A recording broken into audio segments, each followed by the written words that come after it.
You're listening to Operation Self Reset, how to get past a horrible day.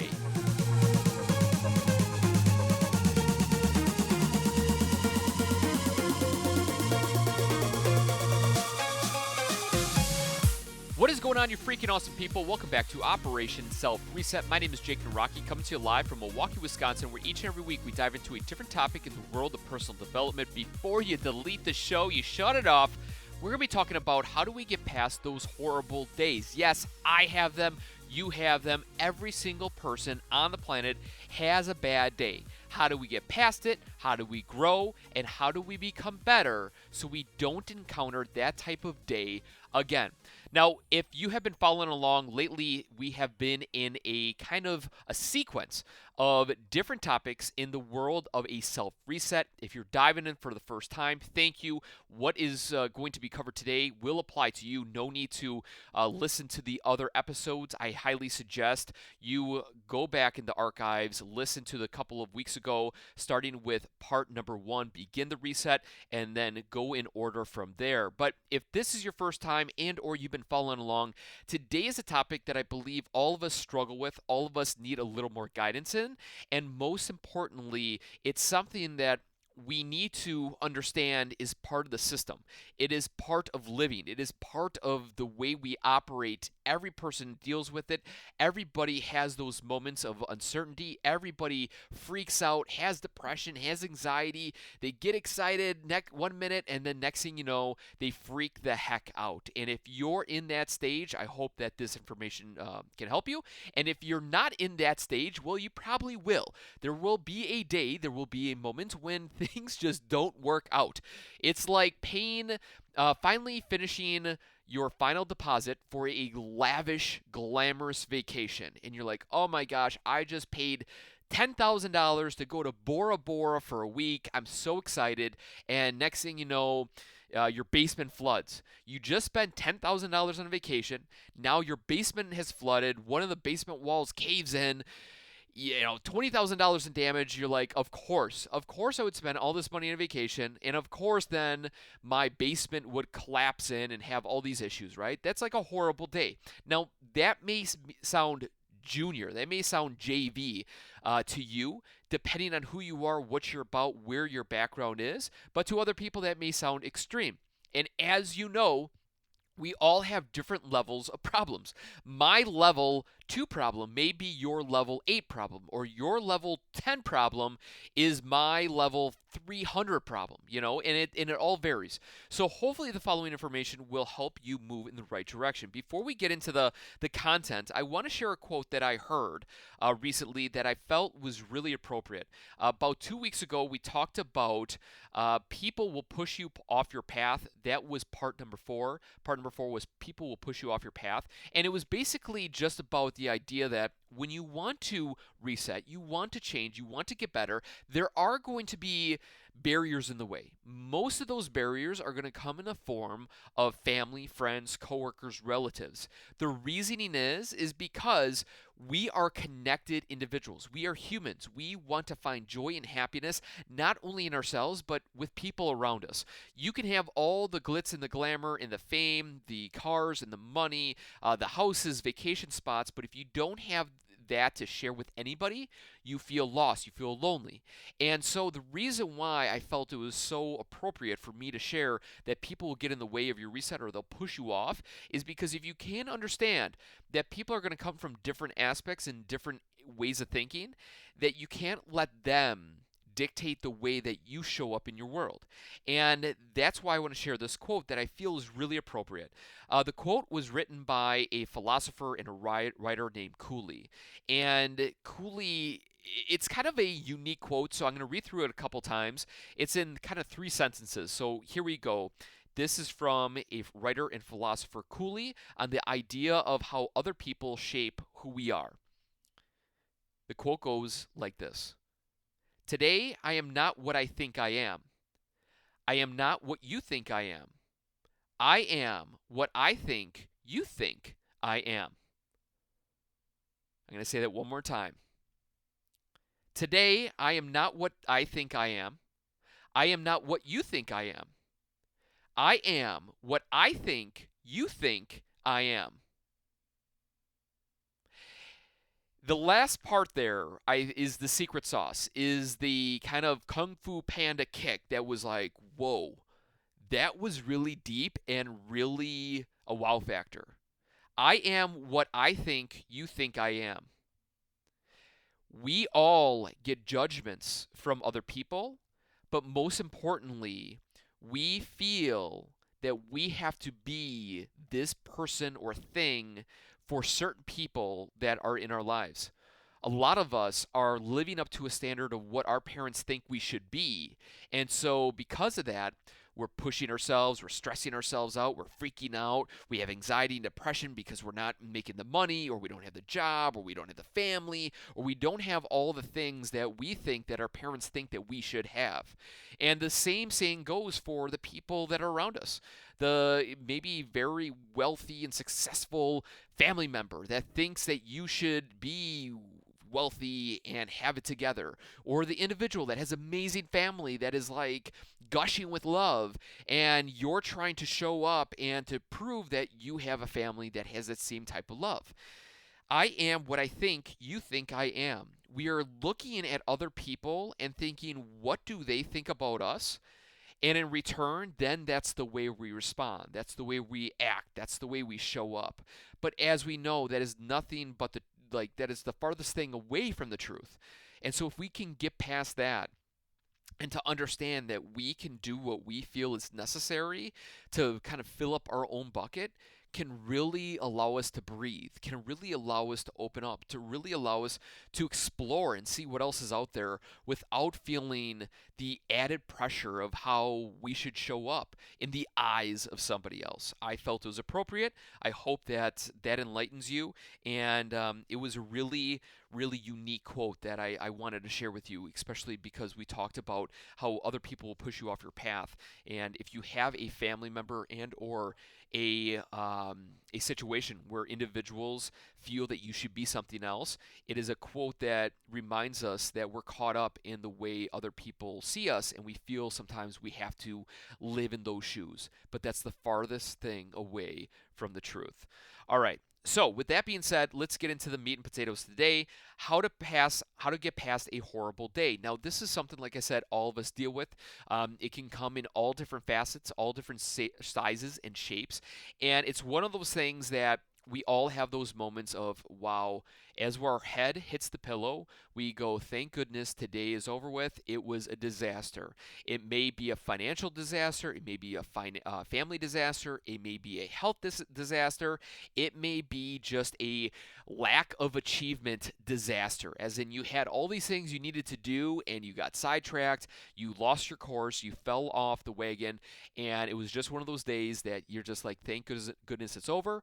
Hopefully, I can have a better day tomorrow. So, how do we get past these days? First of all, you're already doing the right thing, right? You are living. You have to go to bed. You have to wake up. It is a necessity. It is part of life. It's not one of those things that you can either press the button and saying, I hope today will come, or you could press the stop button saying, I hope tomorrow never comes. It days and weeks and months go on with or without us. And so it's one of those things that you are already doing something. You're taking action and pushing past a horrible day. But the question is, how can we refine it? How can we get past it a little quicker, a little sooner, so we can be in a more enjoyable state to allow ourselves to thrive, to become who we strive to become on a daily basis?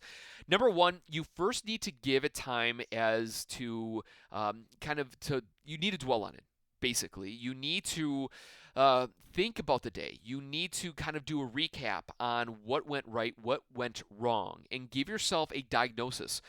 Any individual, from the military, from athletics to companies, any industry where there is a cause and effect, and when the effect is bad and the cause is even worse, they're going to review it. Sport team, after a loss, they're going to analyze footage, they're going to review it, they're going to see what went right and what went wrong, and they're going to try to build upon it.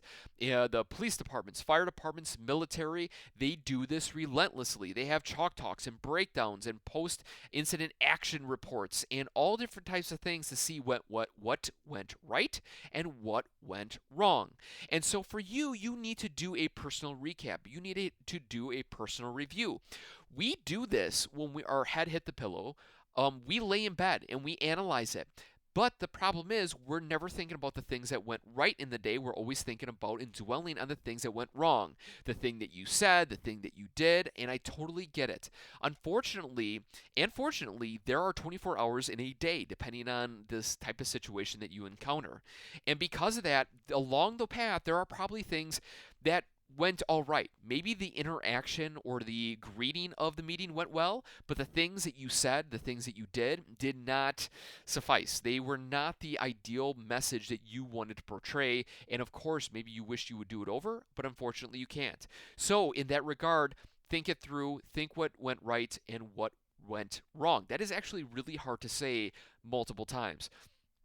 Now, if you are a dweller and if you're an individual that can't sleep and you analyze and totally beat yourself over these types of moments, you need to write it out. You need to have a area where you can pour it out and get it out of your head. Because if you're unable to write it down and secure it on something, either on an electronic device or on a piece of paper, your mind is going to replay that over and over again. Which leads me into my step number 2 to get past the horrible day. I want you to raise your hand if you ever had a experience where you went to a movie theater, you paid your $10 for a ticket, you bought a popcorn, you sat in a great spot, you're expecting a really funny comedy or what have you, and next thing you know, it was a disaster. It was horrible. It was a waste of time. You didn't like it.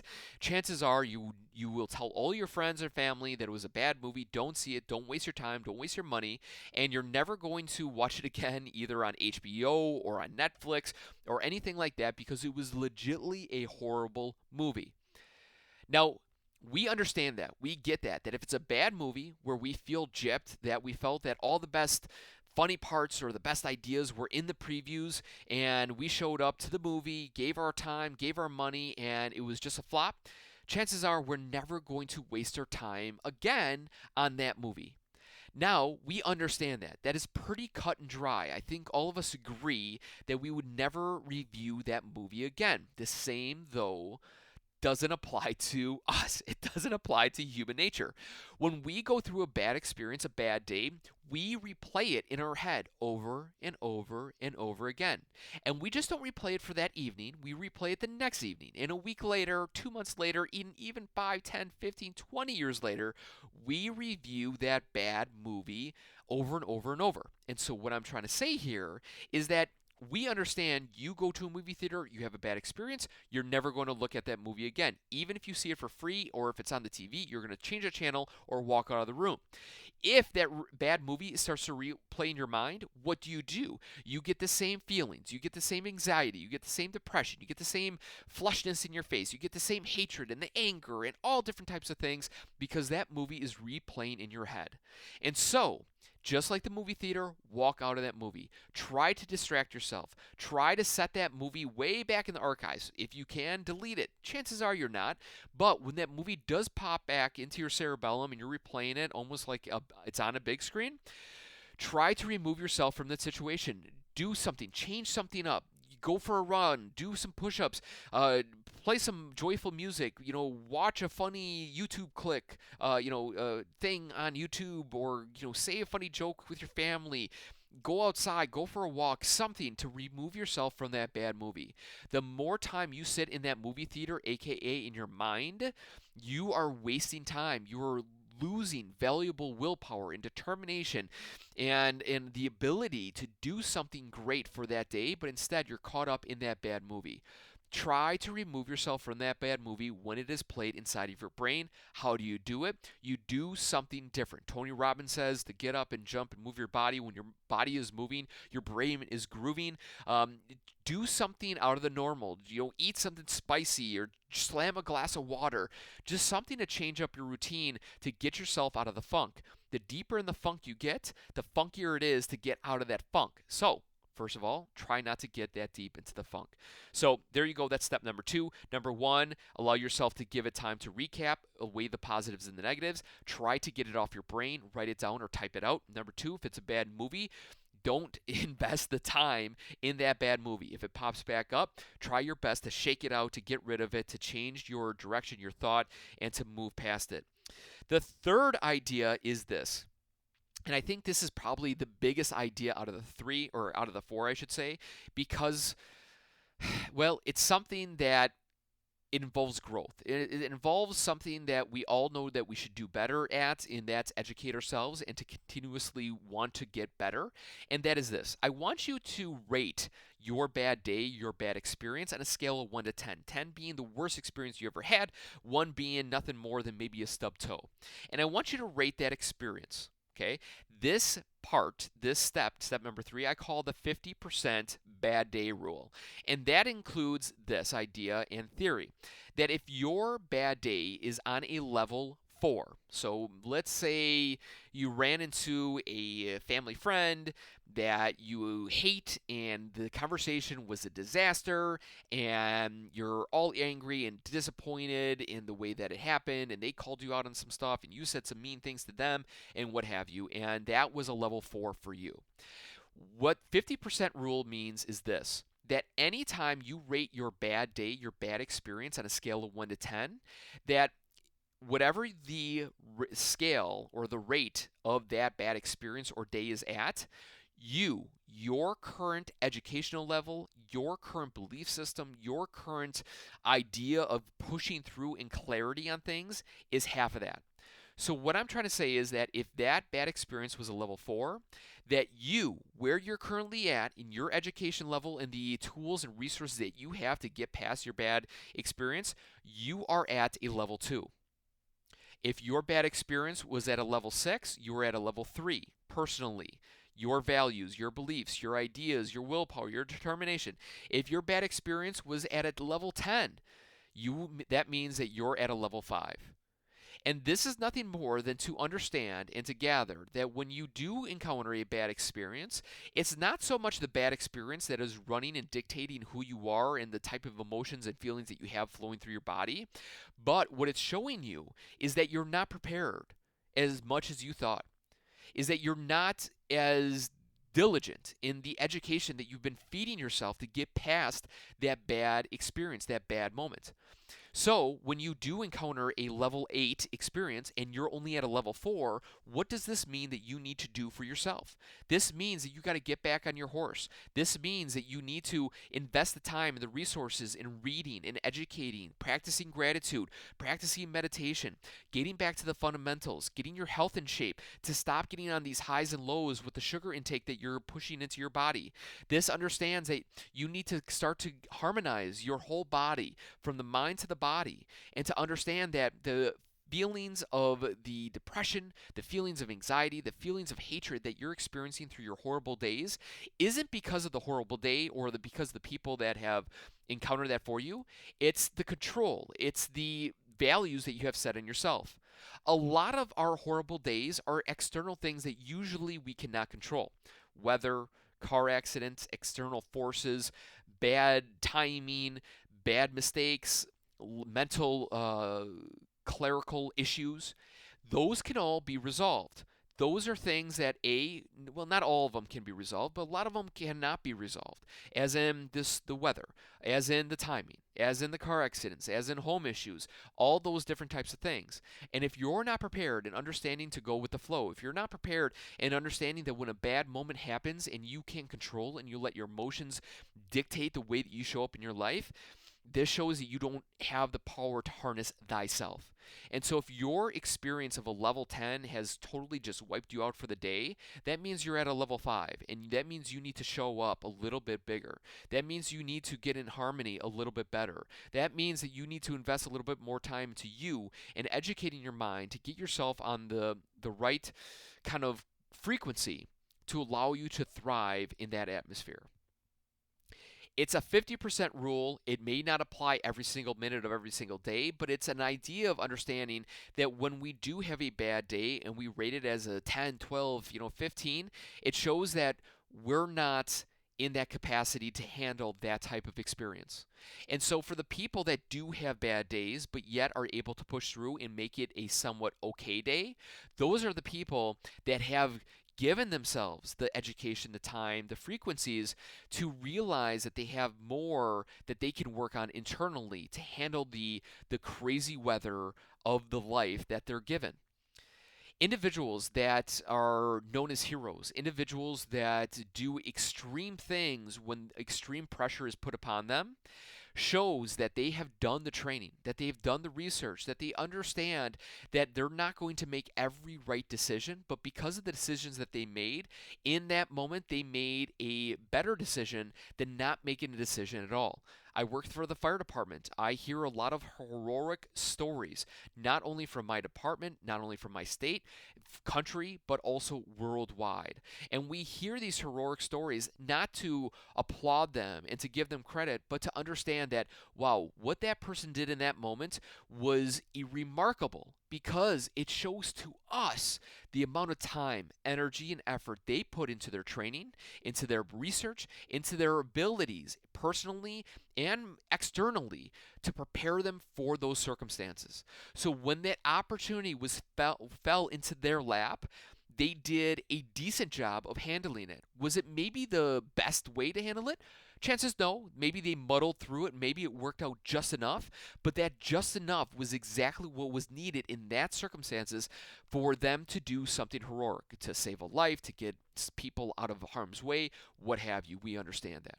And so in my line of work, it's very obvious that when the individual that is quote unquote a hero, they get that badge of honor.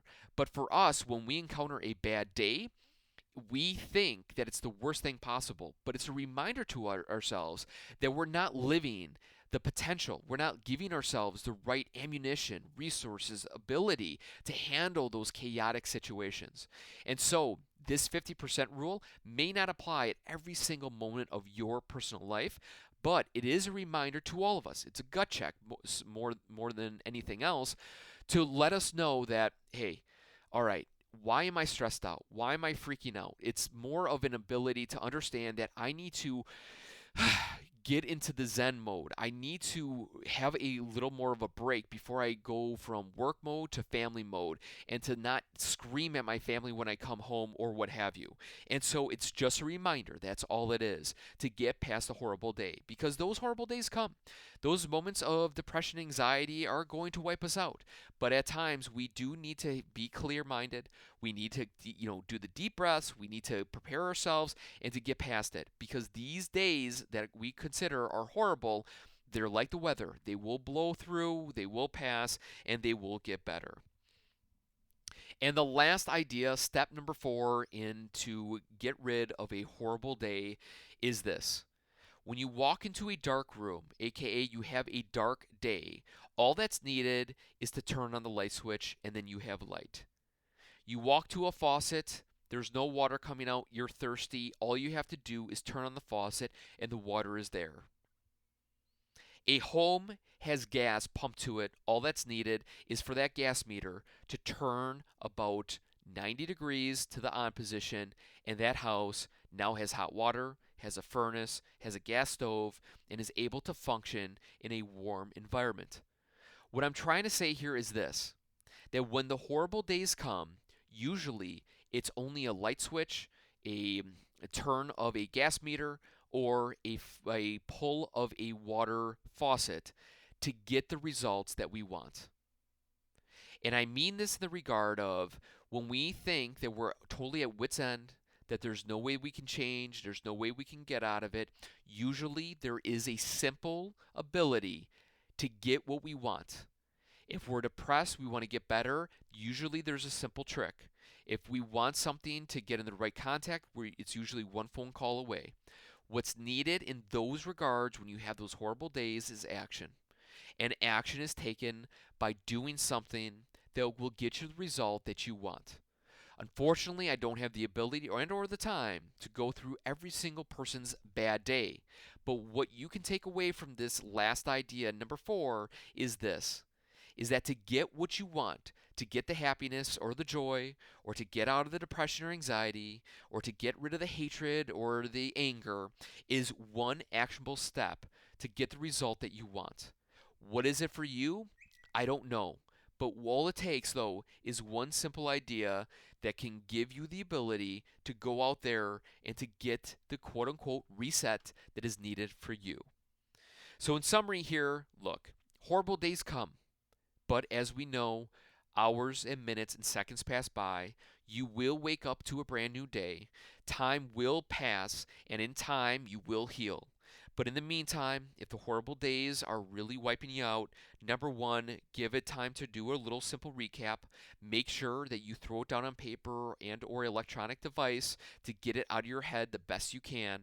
Even the great sports team CEOs and of course military, fire, police, they do a recap and they hash out the things went right and of course the things went wrong and how they could do it better. Number two, it's like a bad movie. If it comes back up into your brain, try your best to get rid of it. Change what you're doing. Get out of that state. Get out of that reference point. Go outside. Do push-ups. Do something ridiculous. Drink water. Eat something spicy. Kind of shake your head and listen to something joyful. Talk to a family friend that can get you off of your craziness in that moment. And of course, never spend more time than you have to in that bad movie because all you're wasting is your time, and your time is the most valuable resource that you have. Number three, the you got to rate your bad day on a scale of 1 to 10 and realize that if your day is at a level 8, you're at a level 4 personally. You need to continuously educate yourself, get the right resources and tools and abilities to move forward. If you're looking for those tools, resources, abilities, go back into the archives of this podcast and or find other great podcasts that are out there that can help you in that regard. And fourth, to get past a bad day is usually one actionable step away.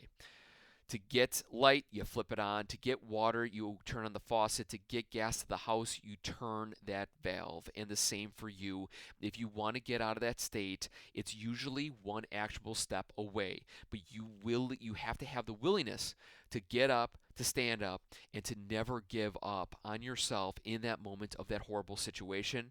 You will get past it. You will get better. You will grow from it. You will realize your faults and limitations. But the best thing that can happen out of that is that you realize the faults that you have to allow you to grow to become better. So with that being said, I appreciate your guys' time. I thank you for listening to Operation Self Reset. If you're looking to do something for me in particular, please leave a review on iTunes. And lastly, if you know of somebody that could use a personal reset in their life, feel free to share this podcast in particular. And like always, I appreciate you guys full-heartedly. I thank you for your time. And if you know somebody who needs a little bit of awesomeness in their life, make sure you go out there and tell them how freaking awesome they are. Because we all get in those funks, we all have the bad days, and the only thing that you can do to support that individual is to remind them how great they are, to remind them how good they are, and to remind them how much awesomeness they can share with themselves, and of course, what they can share to the world. So with that being said, I appreciate you guys full-heartedly. I thank you for your time. Until next week, Wednesday, go out there and do something freaking awesome. We'll catch you guys later. See ya.